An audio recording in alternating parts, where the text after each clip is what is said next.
jelas. Berakal jelas. Lagi tahirin.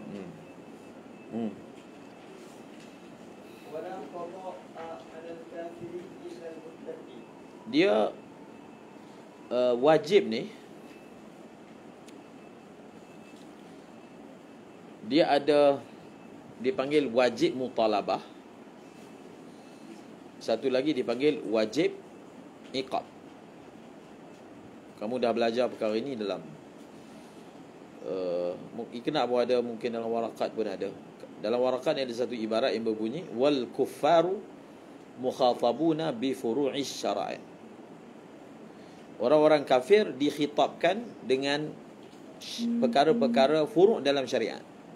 Usul itu tak ada khilaf. Usul maksudnya akidah. Perkara-perkara furu'. Maksudnya apa? Orang kafir juga dikhitabkan ayat Quran yang kata aqimus solah. Aqimis solah diluki syams. Khitab ini ditujukan kepada orang Islam dan orang kafir. Ini masalah kita khilaf dengan Hanafi. Kita bermakai dalil masalakakum fi saqar qalu lam naku minal musallin. Masalakakum, apa yang menyebabkan kamu masuk neraka saqar? Khitab ini ditanya kepada orang kafir. Apa yang menyebabkan kamu masuk neraka saqar? Qalu, mereka kata kami tak semayang dulu. So ayat Quran ini menjadi dalil orang kafir juga akan kena azab sebab tak semayang. Bukan sebab dia syirik je, sebab tak masuk Islam. Sebab dia tak semayang, tak payah zakat, tak pergi haji, pun dia akan diazab dengan juzuk-juzuk kesalahan tu. Tak apalah. Tapi bila kita tengok dalam kitab fiqh kata orang kafir tak wajib semayang. Sebab syarat wajib semayang Islam. Betul tak? Dalam kitab usul kata orang kafir wajib semayang. Jadi perkara ini kamu telah mendapat syarahannya dalam Al-Iqna'. Jadi wajib ni ada dua. Satu dipanggil wujubu mutalabah, yang kedua wujubu iqab. Yang dalam kitab fiqh kata orang kafir tak wajib semayang dengan erti kata wujub mutalabah. Orang kafir wajib semayang wujub iqab. Faham? Apa maksud wujub mutalabah? Pemimpin Islam dia tak boleh nak suruh orang kafir semayang. Kalau dia tak puasa, kita hukum dia tak boleh. Sebab mereka tidak wajib dari segi mutalabah, boleh dituntut kat dunia. Tapi mereka wajib dari segi nanti ke akhirat mereka kena iqab, kena azab sebab tak semayang. Dengan menjamakkan itu, maka fahamlah ibarat fuqaha dengan ibarat usuliyin berbeza. Faham? Usuliyin merujuk kepada wujub iqab, fuqaha merujuk kepada wujub mutalabah. Faham? Okey, Islam baligh, jadi baligh ma'ruf, berakal ma'ruf, dan juga apa satu lagi? Berakal. Baca. Wala qada'a 'ala al-kafiri illa al-murtaddi. Tidak perlu qada ke atas orang kafir melainkan orang yang murtad. Illa al-murtaddi. Illa al-murtaddi maksud illa 'ala al-murtaddi. Dalam kitab fiqh, orang kafir ni dia ada pembahagian-pembahagian dia. Kalau dalam bab jizyah, dia ada pembahagian tertentu. Kalau dalam bab seperti ini, dia ada pembahagian lain. Contohlah, kita ada istilah-istilah untuk orang kafir ni. Kita ada istilah al-kafirul asli, al-murtaddu, kemudian ahlul kitab, faham? Ahlu shibhil kitab. Dia ada zimmi, harbi, muahid, faham? Musta'min. Itu semua istilah-istilah merujuk pada orang kafir. Tapi zimmi, harbi dia tak ada kaitan dalam bab solat. Kita tak perlu pembahagian macam tu. Kita perlukan dalam bab jizyah contohnya. Faham tak? Kita perlu dalam kitabul jihad misalnya. Faham? Dalam bab ni pembahagian dua je. Orang kafir dibagikan kepada asli, murtad. Murtad ni kafir juga kan, tapi dibagi nama asing, murtad. Dia membahagi nama asing ni, kalau dalam ilmu mantik, pembahagian asing dibuat kalau ada hukum yang asing. Faham? Betul tak? Dia panggil apa? Mantik. Fasal qarib, fasal ba'in. Jadi kalau benda hukum dia sama, tak perlulah kita bubuh dia dalam kategori yang lain kan. Jadi dalam bab ni kita bezakan kafir asli dengan murtad. Sebab apa? Beza sebab hukum beza. Kalau hukum sama tak perlu nak bezakan. Jadi apa beza dia? Orang yang kafir asli, bila dia masuk Islam, dia tak perlu qada semayang yang dia tinggalkan. Sebab al-Islam yahdimu ma qablahu, yajubbu ma qablahu. Tapi orang murtad dia perlu qada. Nampak kan hukum beza kan? Jadi bila hukum beza, kumpulan pun dibezakan. Orang murtad dia bukan kafir asli. Dia adalah orang Islam kemudian murtad. Kenapa? Kenapa orang kafir asli tidak perlu qada? Sebab satu hadis tadi lah. Satu lagi dipanggil dalam kitab kata targhiban lahu fil Islam. Targhib. Supaya dia, kalau dia beritahu dia 50% dia kena qada semua semayang, jadi dia kurang semangat lah masuk Islam. Jadi dia tak perlu qada zakat dia, tak perlu qada haji dia, tak perlu qada apa semua. Itu merupakan targhiban lahu fi dukhulil Islam. Targhib supaya dia masuk ke agama Islam. Adapun orang murtad, kenapa kita suruh dia qada? Sebab zajran, tahdidan, supaya orang jangan berwenang-wenang untuk murtad. Sebab dia punya, walaupun dia apa, dia itu waktu itu dia kafir, dia tak sembahyang tu, waktu tu dia kafir, tetap kalau dia masuk Islam balik dia nak qada. Faham? Kemudian dia berdasarkan kaedah ar-rukhsatu la tunatu bil ma'asi. Rukhsah untuk tidak qada sembahyang ni adalah rukhsah untuk orang yang mana tidak melakukan maksiat. Jadi orang yang kafir asli ni, dia tak ada hukum untuk dia. Maka sebab itu dia layak menikmati rukhsah tersebut. Tapi orang murtad dia ada hukum lain. Faham? Bahkan kalau ikut hukumnya dia kena bunuh. Man baddala dinahu faqtulu. Maka dia tak layak menikmati rukhsah tidak qada sembahyang tadi. Faham? Lagi? Jadi nanti dia sama je dalam bab zakat pun sama. Orang murtad kalau dia masuk Islam balik, tahun-tahun yang dia murtad tu, na'udzubillah, yang dia tak bayar zakat, kena qada balik. Orang kafir tak kena qada. Lagi?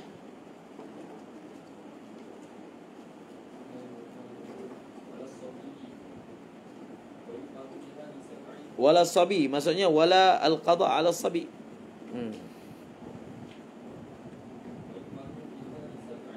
Tak wajib qada. Tapi kalau orang kafir tu yang masuk Islam, dia rajin, dia nak qada juga. Apa hukum ni?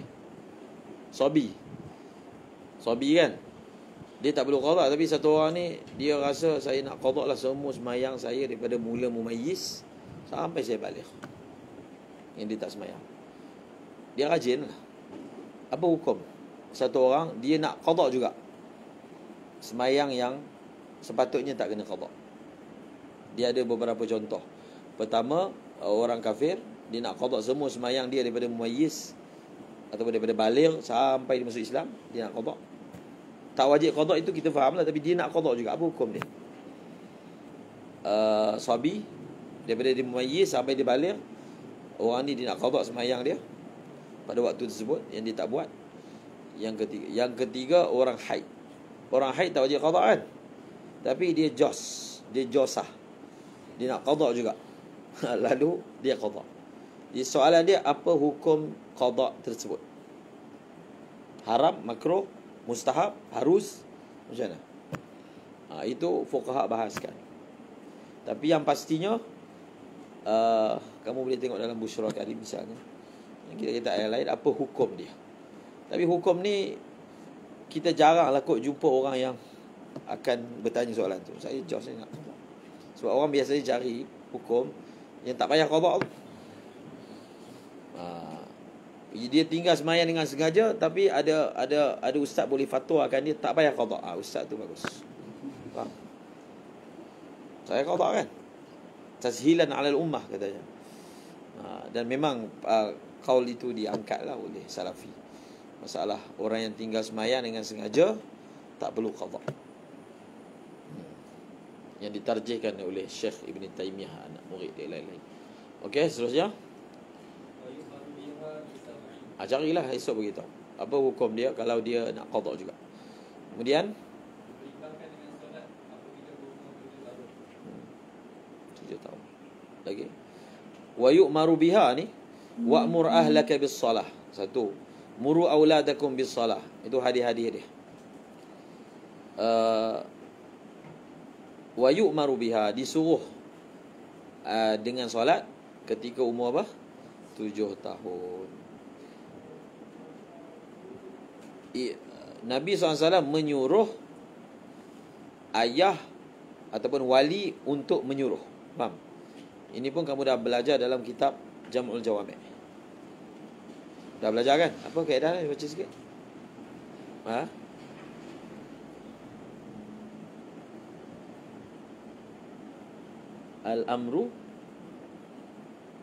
Al-amru bil amri bi syai'in laisa amran bidzalika syai'.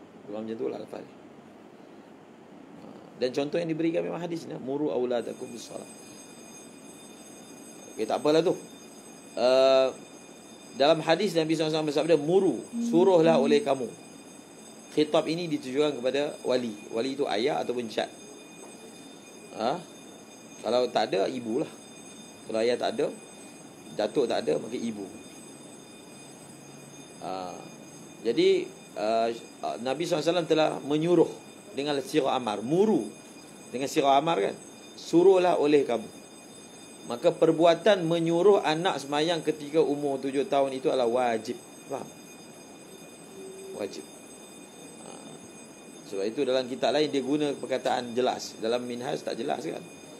Disuruh akan solat itu kepada anak ketika umur 7 tahun. Perbuatan menyuruh tu apa dia? Hukum dia sunat ke? Wajib ke? Ayah kena suruh anak semayang masa dia umur 7 tahun tu. Perbuatan menyuruh tu sunat ke wajib? Perbuatan tu wajib. Sebab Nabi gunakan sirah amar al-amru lil-wujub. Dalam mukadimah dia guna takbir apa? Dia guna takbir apa untuk masalah ni? Mukadimah ada kat sini. Hukumnya wajib lah. Saja kena tengok apa takbir yang digunakan. Wajib ya.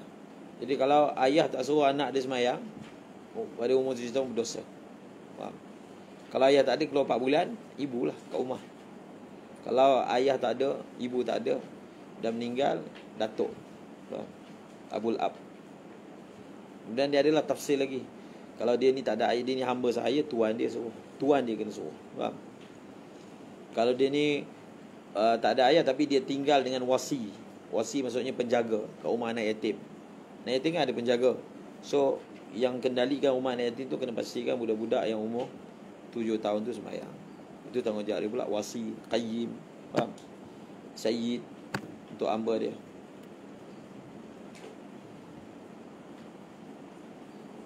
Ada apa takbir dia?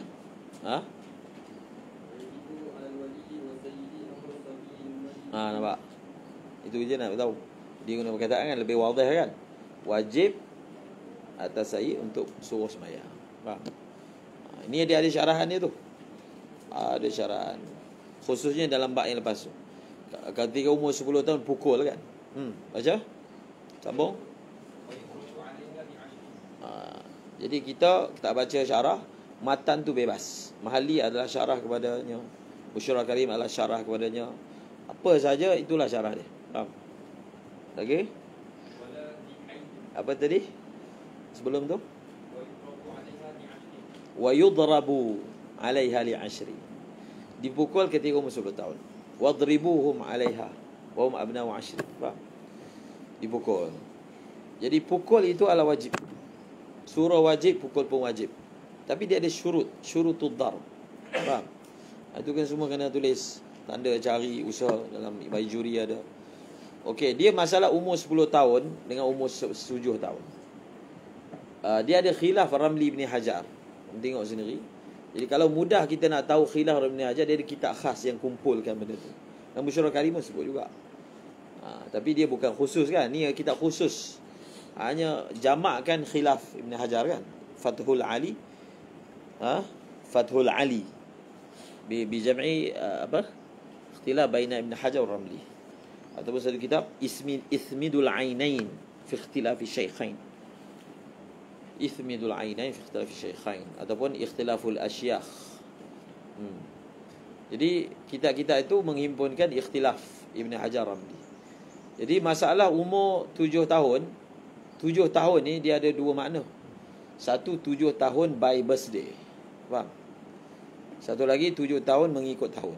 Contohnya bila masuk je 2021, walaupun birthday dia bulan 9, orang kata dia dah masuk 7 tahun. Kalau pakai birthday, umur bulan 9 lah. Jadi 7 tahun itu adakah telah sempurna 7 tahun? Ya, syarat dia telah apa?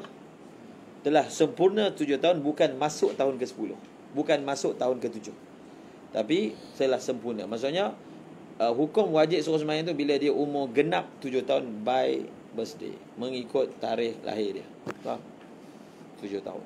Kemudian 10 tahun. 10 tahun tu ada khilaf antara Ramli dengan Ibn Hajar. Salah seorang daripada mereka mengatakan 10 tahun itu maksudnya mengikut tahun, tak syarat genap 10 tahun. Yang seorang lagi kata 10 tahun itu adalah genap 10 tahun. Jadi Ibn Hajar sebut apa? Akibat tamamnya. Jadi Ibn Hajar kata sempurna 10 tahun. Imam Ramli kata tidak, masuk tahun ke-10 dah masuk dah. Maksudnya walaupun belum genap 10 tahun. Okay, kita ambil yang genap lah. Yang mana satu? Ambil genap ke ambil ni? Yang penting dia dah kalau nak ihtiyatnya, dia ambil setelah genap 10 tahun. Dia ambil yang lebih, bukan ambil yang kurang, sebab dia melibatkan dhab, kan? Pukul. Okey, seterusnya. Jadi pukul tu dia ada syarat dia. Dalam kitab Matan Minhaj ni, dia sebut pukul kerana tak sembahyang. Okey, kalau dia tak puasa, adakah boleh pukul? Kalau dia tak puasa, maksudnya anak disuruh puasa umur apa? 7 tahun juga ke? Kias dengan hadis solat. Dalam hadis tak sebut muru auladakum bis-shaum, tak ada. Jadi perintah suruh anak puasa umur apa? Tengoklah.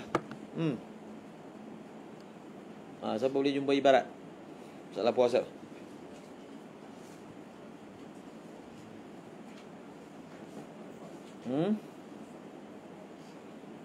Nah, itu fa'ala. Seorang cari.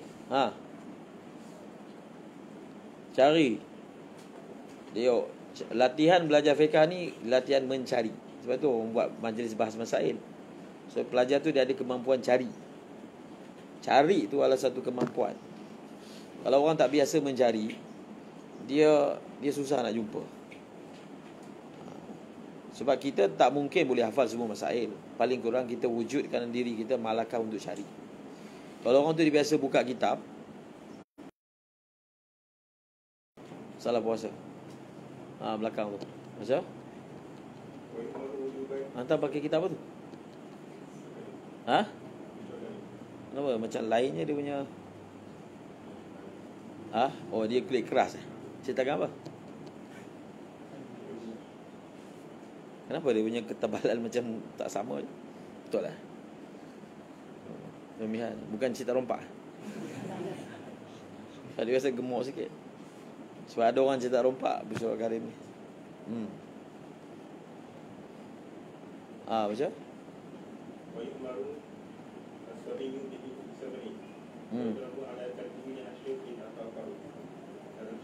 Itu dalam bab apa? Bab puasa. Disebut dalam bab puasa. Sekali lagi baca ibarat dia.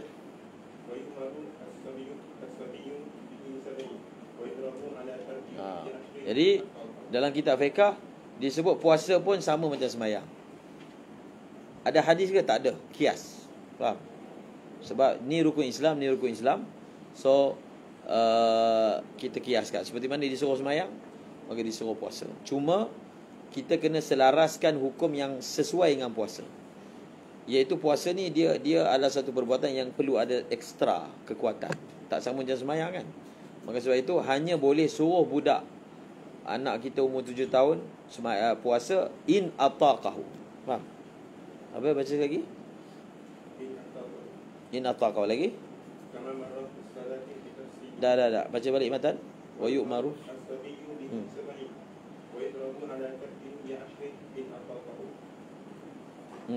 Lagi? Sama lah. Nak suruh dia puasa jom, mesti dia mampu. nak pukul dia kalau dia umur 10 tahun, in ataqah. Dia masalah pukul tu sebenarnya ada khilaf. Ada ulama kata kita hanya kiaskan suruh puasa dalam bab suruh aja. Dalam bab pukul tak boleh. Faham? Tapi dalam Muqaddimah Hadramiyah dia memakai pandangan yang kata dikiaskan keseluruhannya. Sama ada dalam bab suruh dan dalam bab pukul. Baca syarah.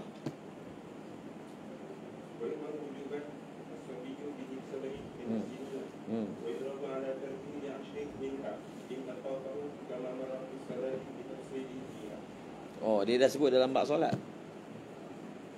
Jadi kena tengok dalam bab solat. Lebih tafsil. Apa dia? Jumpa dah tentang masalah puasa ni.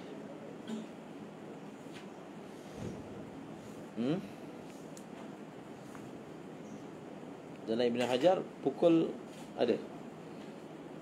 Ibn Hajar Tufah.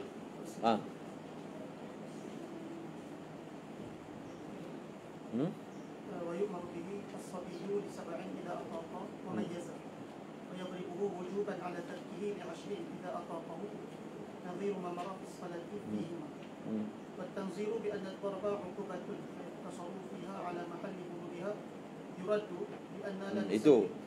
Jadi benda tu ada khilaf. Tapi Ibn Hajar mengatakan kita kias sempurna. Ulama yang mengatakan dalam bab pukul kita tak boleh kias, kita kata sebab pukul ni benda yang tak boleh buat melainkan kerana dalil. Faham? Kena ada dalil. Jadi oleh kerana pukul itu hanya warid dalam bab semayang dan tak ada warid dalam bab puasa, tak boleh dikiaskan. Kita hanya boleh gunakan al-iktisar 'ala al-warid. Faham tak? Iktisar 'ala al-warid. Tapi Ibn Hajar tidak bersetuju. Bagi beliau dalam bab ini pun boleh dikiaskan. Sebab itu zahirnya Muqaddimah Hadramiyah itu memakai pandangan Ibn Hajar dalam perkara pukul tadi. Okey, baca. Dia ada syarah pukul pula. Bacalah dalam kitab Bajuri ada. Dan Bajuri panjang dalam masalah pukul ni. Masalah pukul. Jadi pukul itu apa syarat dia? Dia ada syurutud darb. Faham? Jadi syarat-syarat darb apa dia? Dia punya basic dia budak tu dah umur 10 tahun lah. Di sisi Ibn Hajar 10 itu genap. Itu syarat pertama dia. Apa syarat kedua pukul? Syarat kedua pukul sekiranya pukul itu memberi faedah. Faham? Syarat ketiga pukul, dia pukul dengan syarat darban ghaira mubarrih. Faham? Dia tak boleh pukul sampai patah tulang budak tu. Tak boleh. Dia darban ghaira mubarrih. Kemudian itulah syarat pukul. Kemudian dalam Bajuri dia ada bahaskan, ada bilangan tak nak pukul tu berapa kali? Sebahagian ulama meletakkan bilangan, jangan lebih 3 kali. Pendapat yang muktamadnya tidak ada bilangan, sekadar perlu dan memberi kesan. Faham? Jadi semua khilaf tu ada dalam. Dan pukul itu apa? Kalau dia itu kemudian dalam Ibn Hajar itu dibawa pula pukul kepada hukum yang lebih umum, muaddib. Sebab itu ditulis kalau tuan dia boleh pukul hamba dia. Tapi dia ni bukan tuan, dia ni bukan ayah. Dia ni adalah wasi. Wasi ni maksudnya orang yang diamankan untuk jaga. Dia boleh ke pukul? Sebab hak pukul ni hanya hak ayah, hak tuan. Itu pun ibarat. Dia dah meleret bawa kepada hukum pukul secara umum. Faham? Maka dia juga menjadi panduan pukul dalam syariat, iaitu satu orang dipukul orang yang bukan anak dia. Sebab kalau dari segi hukuman hudud, kalau satu orang tu dia bunuh anak dia, dia tak kena kisos. Faham? Tapi perbuatan tu salah lah, tapi tidak ada kisos. Jadi sebab itu muaddib maksudnya guru, bila dia pukul anak murid dia syarat dia dhaman, bisyarti dhaman. Kalau berlaku apa-apa, maka dia kena dhaman. Faham? Syarti dhaman. Jadi kalau kita nak tengok perbahasan tentang pukul, nak cari kat mana? Cari bab ni. Pukul secara umum. Faham? Di antara yang bahaskan adalah kitab Al-Bajuri kan. Bajuri. Cuba baca sikit Bajuri.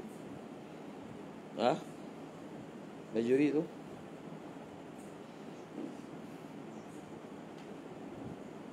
Bismillahirrahmanirrahim. Walahu wujud rabani ala tarkiha ay wujuban wa ijibun beradu ala wali abad kana awjadan wa nahwiha mimma marah. Lagi? Wa huwa darabun tahdimun litamrini la daraba uqubah. Jadi pukul tu dalam istilah syariat ni dia ada dipanggil pukul takdib, pukul uqubah. Pukul yang kita laksanakan terhadap penjenayah, sebat apa semua, itu dipanggil darbu uqubah. Pukul seorang guru ke, pukul satu orang ayah pada anak dia, dipanggil darbu takdib. So lain tu hukum dia. Kalau darbu uqubah, dia tak ada syarat dhaman. Kalau orang tu kena dia zina, dia kena sebat 100 rotan, lalu mati, adakah penyebat tu kena dhaman? Tak. Sebab darbu uqubah tak ada syarat dhaman. Faham? Darbu ta'dib dia ada syarat dhaman. Sepatutnya pukul 5 kali tu sebab apa? 5 kali. Kalau buat apa 5 kali kena? Sebab fly. Sepatutnya tak mati. Contohlah. Maka dhaman. Faham? Bisyarti dhaman. Tapi kalau hukuman hudud ni 100 kan, banyak tu.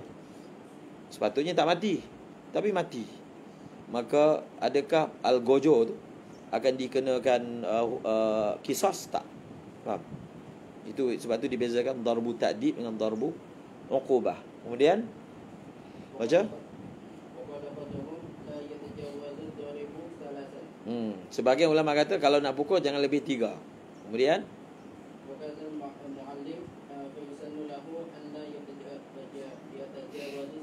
jangan lebih 3 kali. Ni pelajar ambil ibarat ni. Ustaz ni tak boleh lebih 3 kali, apa 5 kali pula. Kemudian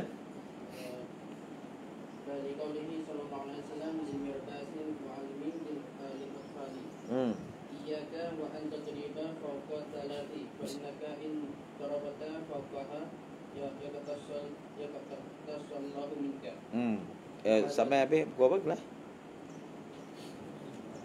45. Lagi? Dhaif. Jadi madrasah ambil yang itu dhaif.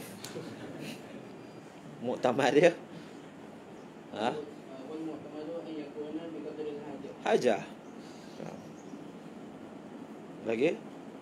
Jadi 5 tu ki hajat lah. Hajat segi apa? Apa dhabit hajat dia? Lagi? Walaupun lebih daripada duduk. Walaupun lebih daripada lah ni. Bukan hantar baca belakang tu. Walaupun lebih daripada 3. Maulana Zakaria, ayah saya pernah cerita kan. Beliau mak dia belikan kasut baru, baju baru. Dalam Abeti ada cerita. Kemudian beliau dengan penuh menggaya, budak-budak dapat baju baru kan. Kemudian ayah beliau tengok beliau dalam keadaan suka baju baru. Tengok jalan mungkin ada gaya tertentu. Maka bacalah kisah dia, panjang kan. Tapi yang walhasilnya beliau kata bila saya nampak ayah dia baru balik daripada madrasah Kandala. Beliau duduk waktu itu di Syahrampur, balik Kandala. Sepatutnya ayahnya tak ada, tapi tiba-tiba ayahnya muncul di kawasan yang sepatutnya tak muncul. Maka begitu takut sekali melihat ayahnya. Dan beliau kata, saya tak sedar bilakah kasut yang saya pakai, kasut baru tu, ada atas kepala saya. Dan ayah dia telah pukul kepala dia 100 kali, bukan 3 kali. 100 pakai kasut. Dan beliau kata selepas peristiwa itu beliau dah tak ada langsung perasaan terhadap benda baru ni. Dapat jam baru, jadi dia duk tengok jam baru kan. Dapat baju, dia tak ada dah perasaan suka dengan benda baru ni, dah tak ada langsung hati. Okey lah tu. Faham? Maksudnya berbaloi lah 100 tu. Kalau kita buat kat anak kita, mungkin budak tu jadi lagi teruk. Sebab ayah tu pukul dengan rohani, faham? Dia pukul dengan doa, dia pukul dengan bukan nafsu. Sebab tu ada kesan. Kalau dibuat kat anak dia jadi lagi keras. Orang yang selalu kena pukul ni jadi keras, faham? Orang yang selalu dimalukan, dia ni tak ada sifat malu. Sifat malu. Orang sifat malu dia kan dipikir dulu nak buat, nanti orang kata apa, nanti apa keluarga kata, sebab dia nak jaga nama keluarga kan. Tapi kalau dia dah biasa sangat, dia dah tak sifat malu, dia tak beli, buat je. Malu apa? Memang dia ni dah dimalukan, nak malu apa lagi? Jadi sebab tu tengok juga cara tarbiyah tu. Kadang budak tu jadi keras lagi, bukan jadi baik kan. Dia jadi lebih keras sebab dia dah, orang yang selalu kena pukul dia dah keras, tak takut dengan pukulan. Faham? Okey. Sebab itu dia punya syarat dia, antaranya kalau benda tu memberi kesan lah. Kalau benda tu ada faedah, dibuat. Kalau tak, kalau boleh dengan cara yang lain, dia gunakan cara tersebut. Okey? Lagi? Syarat dia apa?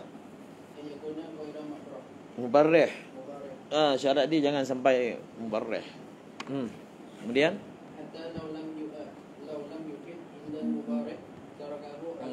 kalaulah budak ni memang jenis kerah, dia ni kalau patah baru dia sedar, maka tak payah pukul sampai patah. Faham? Maksudnya kalau cara nak bagi kesan ni hanya bagi jadi pukulan tu mubarrih, maka tinggalkan pukulan mubarrih. Kemudian ada khilaf. Jadi yang pukul sampai patah tu dia pakai bulqini punya. Kemudian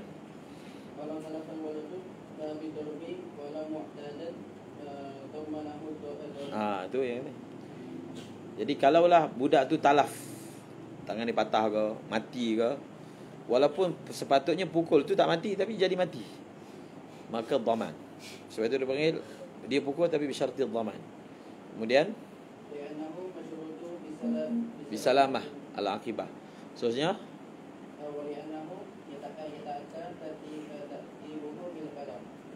sebab dia bukan itu saja cara, ada cara lain kan. Jadi sebab itu dia bisyarti dhaman. Seterusnya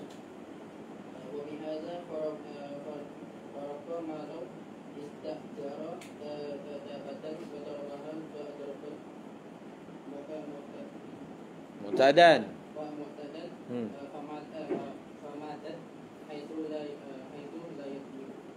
Baik dhaman. Apa dah tu? Itu antara perbahasannya.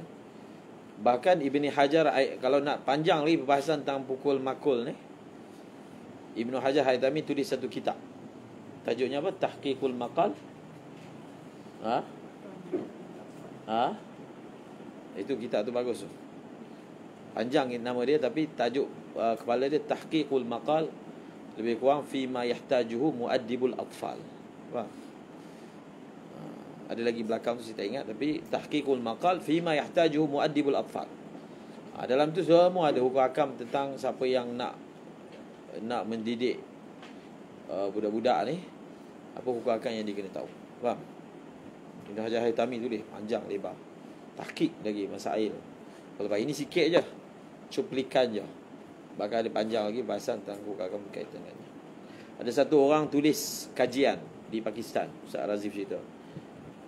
Dia tulis tesis lah kot. Kajian dia tentang masalah pukul ni, sebab Pakistan ni masyhur lah pukul ni, daraba yadribu. Lalu hasil kajian dia macam ni lah lebih kurang. Maksudnya tak boleh pukul lebih 3 kali, tak boleh luka, tak boleh birat. Luka, pukul tak boleh birat, pukul apa? Jadi dia telah tunjukkan hasil dia kepada seorang mufti. Mufti tu koyak dia punya hasil. Kalau Pakistan ni, kalau budak-budak Pakistan ni tak di daraba yadribu, tak jadi apa. Faham? Dia punya degil macam jin. Dia punya degil dia macam ifrit. Jadi kalau madrasah-madrasah kita ni tak guna daraba yadribu, maka tak jadi apa-apa. Jadi kajian tu disembunyikan. Kitmanul ilm, untuk maslahat. Okey. Jadi begitulah hukum dia. Walhasilnya tetap dia ada hukum dia. Bukan maksudnya sewenang-wenangnya satu orang, walaupun itu anak murid